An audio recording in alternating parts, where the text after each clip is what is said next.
من الشيطان الرجيم. بسم الله الرحمن الرحيم. سبحان الله والحمد لله ولا إله إلا الله والله أكبر. لا حول ولا قوة إلا بالله العلي العظيم. اللهم صل وسلم على سيدنا محمد وعلى آل سيدنا محمد. الله يا كريم.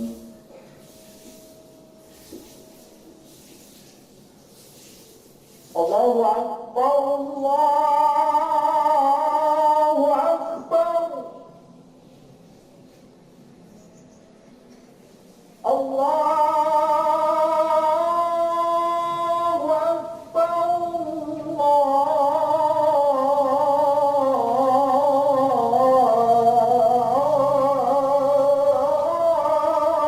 الله أكبر.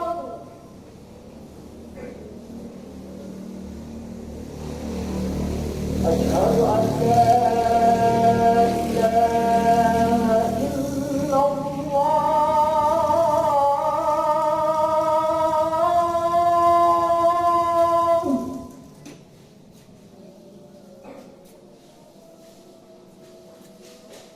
أشهد أن لا إله إلا الله.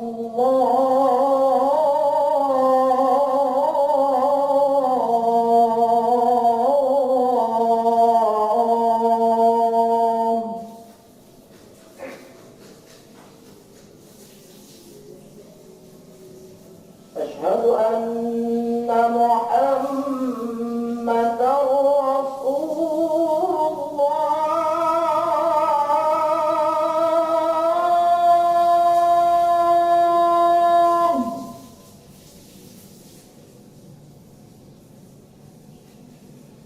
أشهد أن محمدا رسول الله.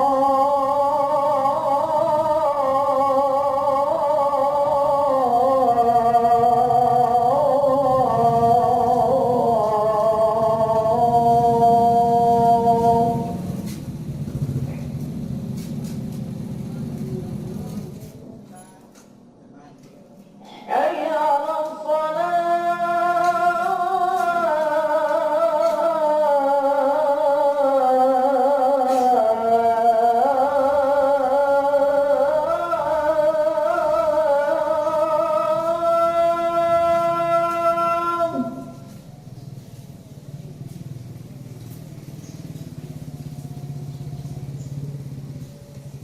حي على الصلاة.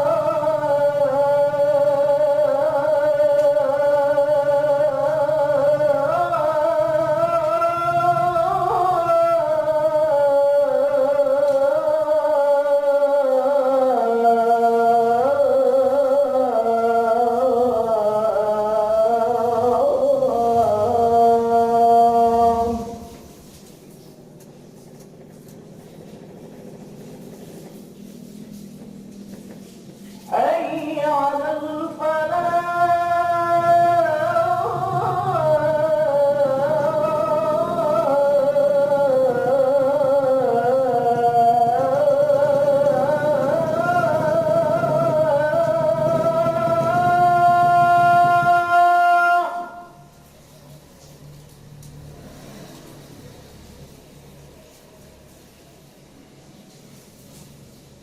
حي على الفلاح.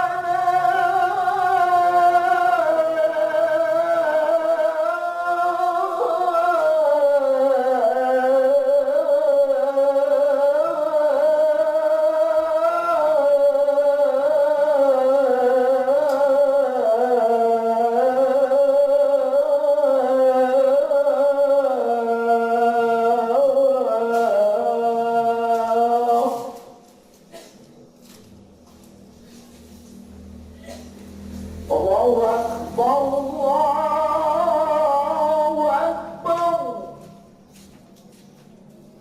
لا إله إلا الله.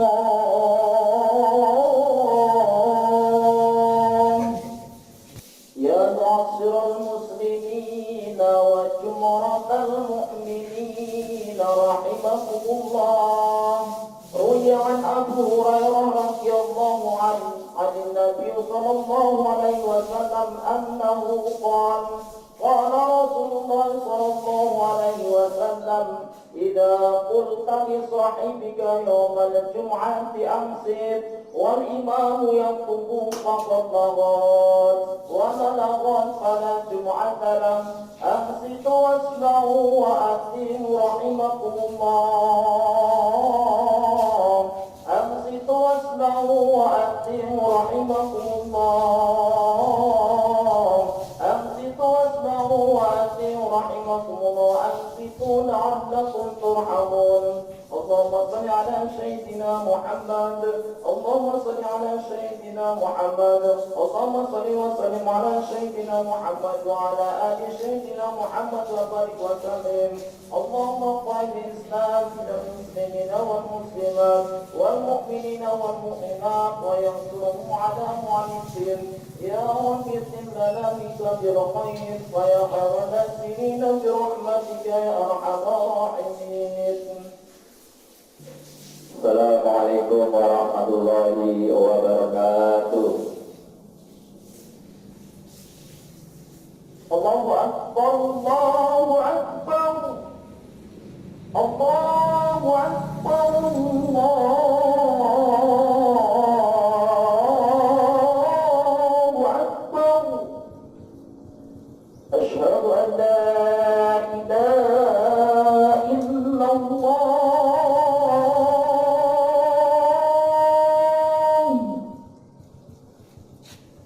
أشهد أن لا إله إلا الله.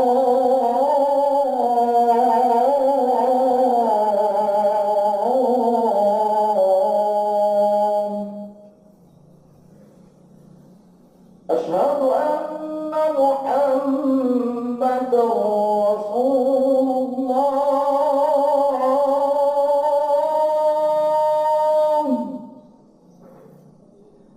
أشهد أن محمدا رسول الله.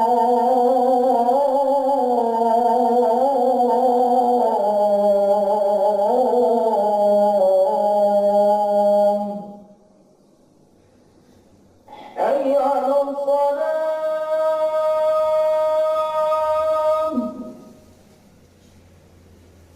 حي على الصلاة.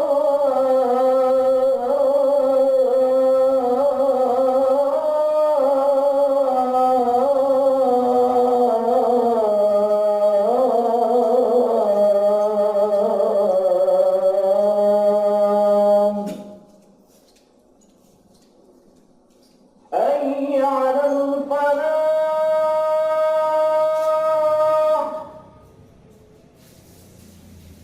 حي على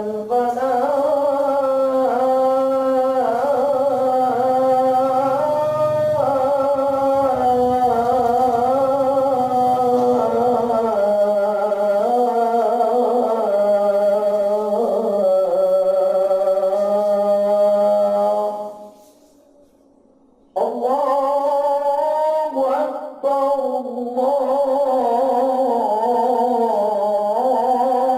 الله أكبر. لا إله إلا الله. الحمد لله. الحمد لله الذي خلق الأرض فراشا والسماء بناء والسقف سراجا وقمرا منيرا. أشهد أن لا إله إلا الله وحده لا شريك له الذي أرسل رسوله بشيرا ونذيرا. وأشهد أن محمدا عبده ورسوله أرفع بريات قدرا شهادة من قال لها فراحم دنيا الخاطئات مغفورا الذي أطالب من الصالحات وأن له ثوابا وأجورا. اللهم صل وسلم على سيدنا محمد يحب الفقراء والمساكين وراحم اليتيم والضالع والضرير سيدنا محمد وعلى آله وأصحابه ومن يوم تقابل الأرض والساعة الليل والنهار أما بعد فيا عباد الله أوصيكم وإياي بتقوى الله فقد فاز المتقون. Hadirin jamaah Jumat rahimakumullah. Puji syukur marilah senantiasa kita panjatkan kehadirat Allah yang telah melimpahkan rahmat-Nya kepada kita semua. Selanjutnya saya berwasiat kepada diri saya dan kepada semua jamaah. Marilah kita selalu meningkatkan keimanan dan ketakwaan kita kepada Allah dengan sungguh-sungguh. Iman dan takwa harus melekat erat dalam diri kita, karena hanya itulah yang bisa kita bawa mati. Hadirin jamaah Jumat rahimakumullah. Sekarang ini kita menyaksikan fenomena yang memprihatinkan di kalangan kaum muslimin. Banyak saudara-saudara yang mengaku beragama Islam, namun kurang memahami hakikat agama yang dianutnya. Bahkan tingkah laku mereka sangat jauh dari nilai-nilai Islam itu sendiri. Di antaranya meremehkan atau menyia-nyiakan sholat. Bahkan tidak sedikit dari mereka yang berani meninggalkannya dengan sengaja. Padahal ibadah sholat dari ukuran keislaman seseorang. Perintah sholat diterima Nabi Muhammad secara langsung dari Allah Subhanahu wa Ta'ala pada saat Mi'raj. Berbeda dengan ibadah lain yang disampaikan melalui wahyu atau perantara malaikat Jibril. Ini menunjukkan betapa agung kedudukan ibadah sholat dalam Islam. Sholat adalah tiang agama. Barang siapa menjalankan sholat berarti ia menegakkan agama. Rasulullah SAW bersabda, pokok agama adalah Islam, berserah diri. Tiangnya adalah sholat dan puncaknya adalah jihad di jalan Allah. Hadis riwayat At-Tirmidzi. Hadirin jamaah Jumat rahimakumullah. Sholat adalah ibadah yang pertama kali diwajibkan setelah tauhid. Wa ma umiru illa liya'budullaha mukhlishina lahu dinahum hunafa'a wa yuqimus sholata wa yutuz zakata wa dzalika dinul qayyimah. Yang artinya, dan tidaklah mereka disuruh kecuali supaya menyembah Allah dengan memurnikan ketaatan kepadanya dalam menjalankan agama dengan lurus, dan supaya mereka mendirikan sholat dan menunaikan zakat, dan yang demikian itulah agama yang lurus. Quran Surah Al-Baqarah ayat 5. Sholat adalah amal pertama kali dihisab di hari kiamat, seperti tersebut dalam hadis dari sahabat Abu Hurairah bahwa Rasulullah SAW bersabda, sesungguhnya yang pertama kali dihisab dari amal seorang hamba pada hari kiamat adalah sholat. Apabila sholatnya baik, maka ia telah berbahagia dan sukses. Tetapi apabila sholatnya jelek, maka ia telah celaka dan rugi. Hadis riwayat At-Tirmidzi. Sholat adalah wasiat terakhir Rasulullah kepada umatnya, sebagaimana telah diriwayatkan dari Ummu Salamah bahwasanya ia berkata, wasiat terakhir Rasulullah SAW adalah kerjakanlah sholat dan tunaikan kewajiban kalian terhadap budak-budak yang kalian miliki. Hadis riwayat Ahmad. Hadirin jamaah Jumat rahimakumullah. Inilah gambaran agungnya kedudukan ibadah sholat dalam agama Islam. Banyak ayat Al-Quran maupun hadis menjelaskan tentang ancaman keras bagi orang yang meninggalkan sholat. Masalakakum fi saqar qalu lam naku minal musallin, yang artinya, apakah yang memasukkan kamu ke dalam sakor neraka? Mereka menjawab, kami dahulu di dunia tidak termasuk orang-orang yang mengerjakan sholat. Quran Surat Al-Mudaththir ayat 42 sampai 43. Menurut keterangan hadis, di dalam neraka mereka dikumpulkan bersama Qarun, Fir'aun, Haman, dan Ubay bin Khalaf. Itulah hukuman bagi orang yang sengaja meninggalkan sholat. Semua ulama berpendapat bahwa hukum orang yang meninggalkan sholat karena mengingkari kewajiban adalah kafir. Adapun hukuman di dunia, para ulama berbeda pendapat. Sebagian pendapat bahwa hukuman adalah didera dan dipenjara, sedangkan yang lain mengatakan bahwa ia harus dibunuh sebagai hukum had baginya. Hadirin jamaah Jumat rahimakumullah. Terlepas dari perbedaan tersebut, hendaknya setiap muslim merasa takut pada ancaman yang begitu keras dari Allah Subhanahu wa Ta'ala maupun dari Rasulullah SAW. Ibnu Qasim berkata, orang yang meninggalkan sholat dosanya lebih besar daripada berzina, mencuri, dan minum khamar. Orang yang meninggalkan sholat akan mendapatkan hukuman dan kemurkaan Allah di dunia dan di akhirat. Hadirin jamaah juara rahimakumullah, sholat adalah kebutuhan rohani seseorang hamba, layaknya makan dan minum sebagai kebutuhan jasmani. Sehari saja manusia tidak makan, maka badannya akan terasa lemas dan tidak berdaya. Karenanya harus dipenuhi. Begitu juga dengan kebutuhan rohani, harus dipenuhi dengan cara banyak berzikir kepada Allah, di antaranya dengan mengerjakan sholat. Perhatikanlah, orang-orang yang tidak sholat hidupnya pasti tidak tenang meskipun kaya raya. Berbeda dengan orang yang sholat, ia merasa tenang dan bahagia sebab melaksanakan sholat dapat menenangkan hati, karena itu dalam sholat mengandung zikrullah, mengingat Allah. Oleh sebab itu, tunaikan sholat dan jangan pernah meninggalkannya dalam keadaan apapun. Laksanakan sholat sebagai amal masih dicatat. Segera bertaubat sebelum pintu tertutup rapat. Jadilah hamba taat demi meraih surga yang penuh dengan nikmat. Barakallahu li wa lakum fil Qur'anil azim wa nafa'ani wa iyyakum bima fihi minal ayati wa dzikril hakim. Wa taqabbal minni wa minkum tilawatan innahu sami'un 'alim. Aqulu qawli hadza wa astaghfirullahal azim li wa lakum wa lisa'iril muslimina wal muslimat wal mu'minina wal mu'minat fastaghfiruhu innahu huwal ghafurur rahim. Allahumma shalli wa sallim ala sayyidina Muhammad wa ala ali sayyidina Muhammad.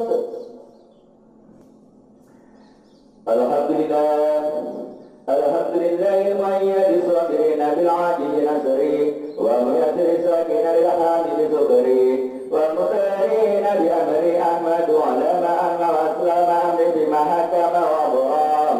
Asyhadu la ilaha illallah wa la syarika lah wa asyhadu anna Muhammadan 'abduhu wa rasuluh. Allahumma shalli ala sayyidina Muhammadin sallallahu alaihi wa ala alihi muntahadur. Salatan daimatan bila bana'a wa la futur. Wassalamu tasliman katsira amma ba'du. Wa ya ayyuhan nas ittaqu inna marhum bi amri badati bi nafsi wa sanabi malaikati wa ayatil mu'minina min ibadi. Wa qala azza wa jalla min qa'il inna Allah malaikatahu yusalluna 'alan nabi ya ayyuhalladzina amanu sallu 'alaihi wa sallimu taslima. Allahumma shalli 'ala sayyidina Muhammadin mursalin wa anbiya'ika wa rusulika wa malaikatikal muqarrabin wa ali ta'atika ajma'in. Allahumma ighfir lil mu'minina wal mu'minat wal muslimina wal muslimat. Innaka sami'un qaribun mujibud da'wat. Allahumma tub 'alaihi wa da'iya ayyanihi ba'du min as-sunni illa sa'atin 'azamihim wa la tanahum bittaka min dhalina wa bi rahmatika min al-qawmil kafirin. Rabbana atina fid dunya hasanah wa fil akhirati hasanah wa qina adzabannar. Ibadallah, inna Allaha ya'muru bil 'adli wal ihsani wa ita'i dzil qurba wa yanha 'anil fahsya'i wal munkar wal baghi ya'idukum la'allakum tadhakkaruna wa dzikrullahi akbar. Allahu akbar, Allahu akbar.